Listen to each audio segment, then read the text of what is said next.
For parents listening, what would be some general advice you would give if we want to raise our kids to be more resilient? I mean, the first one would be delay, delay, delay, because prevention in this case is, an ounce of prevention is worth a pound of cure. Once a young person's kind of crossed that tipping point where they need treatment, I don't want to say it's too late, but it's a lot easier to prevent the problem than to treat the problem.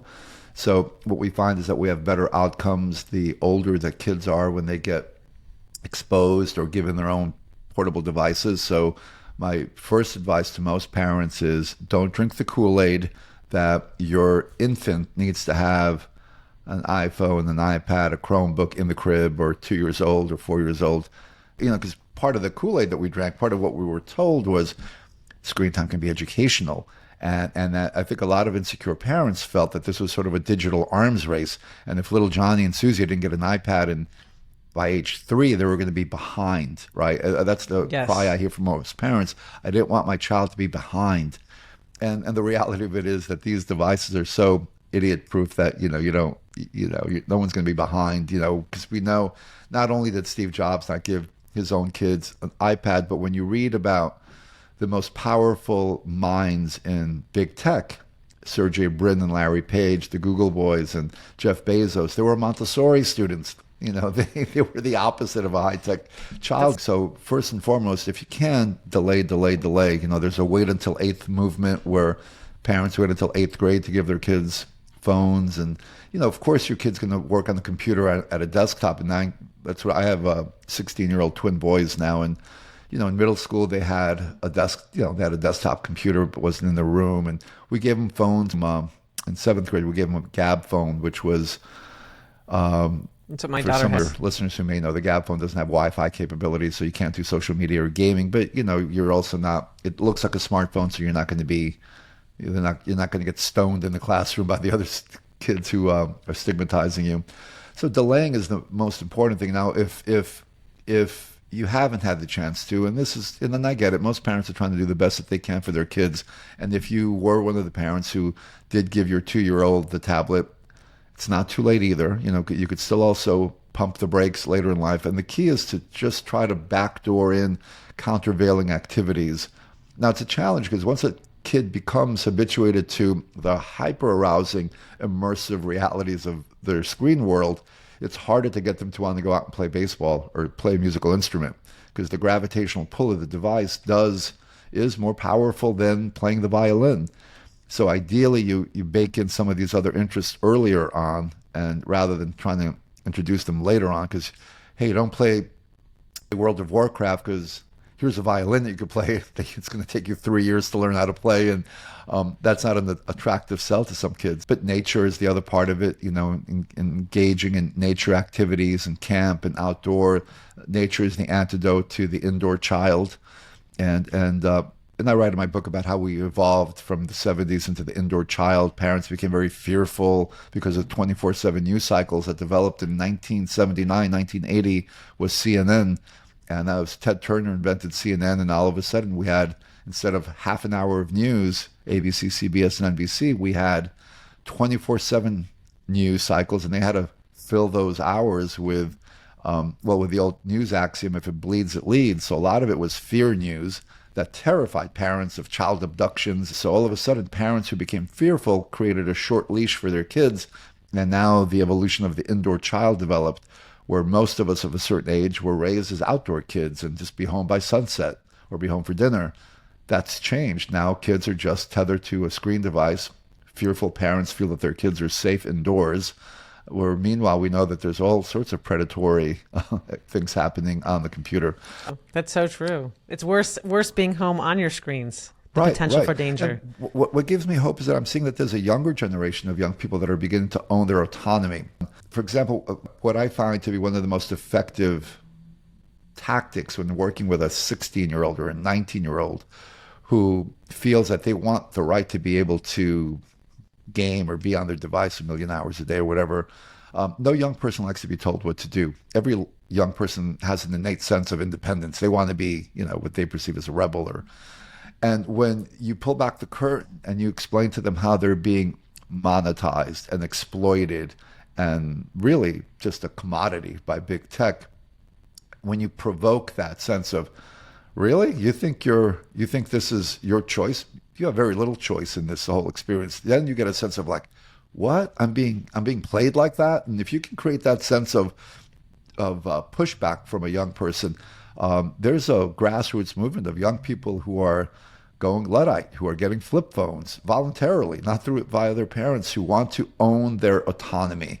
And that's good to see, because they're beginning to get that this has been a mass, not only a mass experiment, but also a mass enslavement. But in a certain sense, waiting online at the Apple store, for 2 days for their next generation of phone to come in. I call it a form of Stockholm syndrome, where we've been enslaved. We're Patty Hearst to the Sudanese Yes. Liberation Army, but now we've fallen in love with our captors. We've deified Steve Jobs and Bill Gates and Elon Musk are all, they're the rock stars of our society, but they're the ones that are keeping us in these digital cages, these sugar-coated digital cages that we've been entrapped in. So if you can get a young person to see that you're in a cage right now, and there's a whole great big world out there that we want to help you experience. We want that dopamine to be experienced with the wind blowing in your hair by riding a bike or playing a sport or just being with other people. The dopamine that comes just by face-to-face interaction. No, I love everything you're saying. I mean, first, it's so true. I can feel it myself when you pull back the curtain and you hear about the groupthink that's happening. It does make you want to pull away from the screen. So I think that is such a good tactic. I agree, educating the youth on what the potential negative effects are. And what I find so interesting, to back up what you said about delay, that's exactly the same advice that's given for alcohol in kids. That's now the message that we give to children is delay, because of the addiction potential. And I'm just thinking about what you were saying in the beginning about how it's the same interaction on our brain as any kind of addiction. It makes sense that it would be the same advice. If parents could begin to conceptualize their devices as being very powerful pieces of technology, and I analogize sometimes with like a car or an automobile.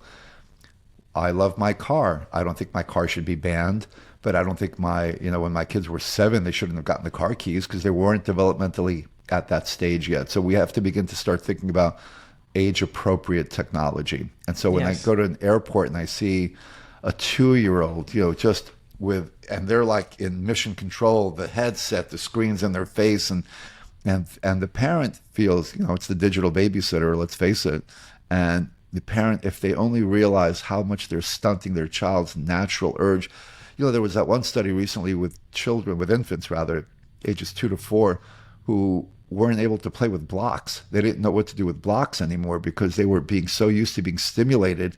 If you're exposing children that young to screen time, they're being wired just to seek stimulation, but they don't know how to self-soothe or create their own entertainment or do their own thing. They're just these vessels that stimulate me. And when I've worked with some of those kids as they've gotten older in adolescence and young adulthood, they are profoundly easily bored. I call them not interesting and not interested. They have no innate curiosity, and nor are they very interesting conversationalists because they've just been consumers of entertainment.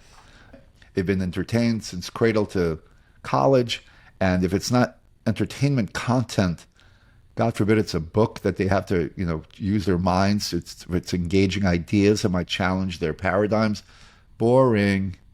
So It's so true. And I think I'll hear that from my children all the time. I'm bored. If I have them turn off the computers or turn off their screens, they'll tell me, I'm so bored. I don't know what to do.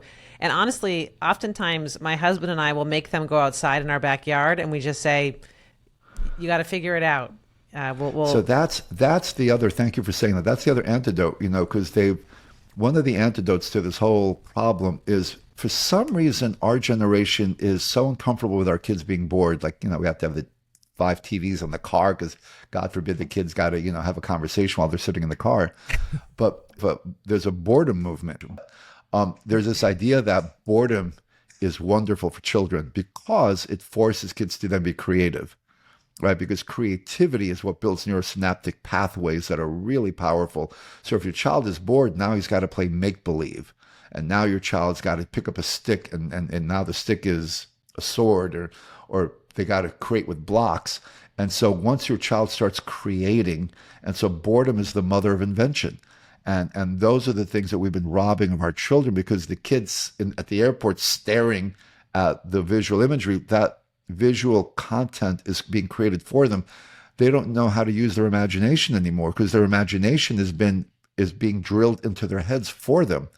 So again, when I've worked with 16-year-olds that have been raised on screens, and you ask them, draw me a picture, or you ask them to write me a story, blank stare. But now that we're beginning to wake up as a society, now we're like drunken sailors that have waking up and have the hangover. We're realizing, oh, wow, maybe this bender that we've been having with digital media, it's wonderful, it's great, but we've got to put some guardrails in to protect the more vulnerable. Yes. So. No, and what I find interesting too is I talk to parents about the ill effects of screen times, and they are aware of them, but they have a really hard time setting limits. Like when push comes to shove and their kid is asking for the screens, they have a really hard time saying no. I say this all the time. It's hard to be a tech cautious parent today. It takes more effort. It definitely takes more effort. So it's much easier to raise the white flag and say, okay, here's your device. It's much easier to fall into that. The long term, it's short-sighted parenting, because, okay, you'll quiet the savage beasts for that short period of time, but you're like, as I said earlier, you're creating this dependency on stimulation. So that Valium will work, but if you take it every day, you're going to get dependent on that Valium, and so that becomes the problem. And that's what we're doing with our kids. It's sedating them. It is doing that for the period of time, but it's but being proactive and finding those alternate activities for our kids to do. So then the big one also is modeling what we preach. We can't tell our kids to be off our devices if we're head deep. There's a thing with neglect in parenting where a neglected child has worse outcomes than an abused child. And Wow. So this digital neglect that's currently happening, what they found is that a child experiences neglect more profoundly if you're in the room than if you're not even around.